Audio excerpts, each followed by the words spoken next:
बिस्मिल्लाहिर्रहमानिर्रहीम अस्सलाम वालेकुम। बहुत ही अफसोसनाक एक वाक़या पेश आया। अमेरिका से एक बाप अपनी बेटी के साथ पाकिस्तान आता है। उसके बाद उसकी बेटी का कत्ल हो जाता है। घर से बाहर वो बेटी जब निकलती है तो कोई शख्स आता है, उसको फायर करके चला जाता है। उसके बाद पुलिस पहुंचती है, इन्वेस्टिगेशन करती है। पुलिस को बाप बताता है कि इस तरह कुछ लोग आए और उन्होंने फायरिंग स्टार्ट कर दी और बेटी की मौत हो गई। ये बेटी टिकटॉकर थी और काफ़ी ज़्यादा इसके फॉलोअर्स थे।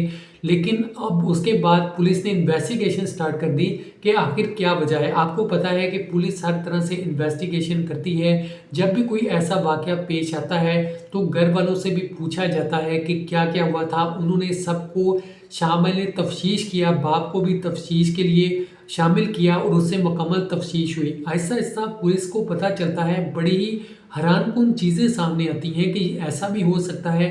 तो बाद में पता चलता है कि ये बाप जो है इस कत्ल के अंदर शामिल है। पुलिस भी हैरान हो जाती है कि एक बाप ने अपनी बेटी को क्यों कत्ल करवाया। पुलिस इनसे सख्ती से पूछती है, तफ्तीश करती है, तो ये बताते हैं कि हमारी बेटी टिकटॉक बनाती थी, तो ये सारा काम मैंने ही किया है, सारा काम मैंने ही करवाया है, कत्ल के अंदर मैं ही मुलविस हूँ। बाप मान जाता है सिर्फ इस वजह से कि बेटी टिकटॉक बनाती थी।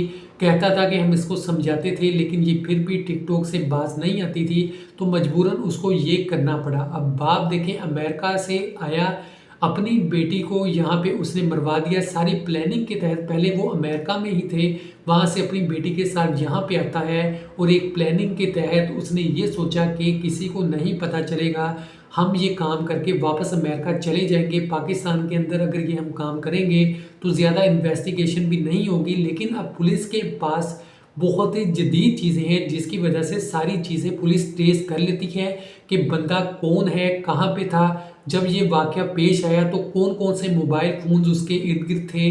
सारी चीज़ों को देखते हुए पुलिस इन्वेस्टिगेशन करती है। पुलिस बहुत अब स्ट्रॉन्ग हो चुकी है, हर चीज़ को मुकम्मल इन्वेस्टिगेशन के साथ देखा जाता है और जदीद चीज़ों का इस्तेमाल किया जाता है। इसीलिए आपने देखा होगा आए दिन जितने वाक़यात होते हैं पुलिस 80-90% वाक़यात को कोशिश करती है कि अच्छे तरीके से सोल्व कर ले। तो यही वजह है कि ज़्यादातर मामला सोल्व हो जाते हैं। अब यहाँ पे टिकटॉकर लड़की का मामला कि एक टिकटॉकर थी, बाप उसको समझाता है कि ना बनाओ और वो ये काम करती रहती है। लेकिन बाप प्लानिंग करता है पाकिस्तान जाके ये काम करेगा, किसी को पता नहीं होगा, ये काम करके वापस आ जाएगा। लेकिन जैसा उसने सोचा था वैसा नहीं होता। पुलिस उसको गिरफ्तार कर लेती है और सख्त अब उसको सजा दी जाएगी। टिकटॉक के हवाले से आए दिन नए नए वाक़यात आ रहे हैं। आपने देखा होगा कोई ना कोई खबरें टिकटॉक के अंदर इन रहती हैं, कोई ना कोई वाक़यात हो जाते हैं जिसकी वजह से नुकसान सबको उठाना पड़ता है। पूरी फैमिली जो है वो इस मसले के अंदर पड़ जाती है। जैसे ही अपडेट्स आएंगी आपके साथ शेयर करता रहूँगा। अपना बहुत सा ख्याल रखिएगा। खुदा हाफिज़।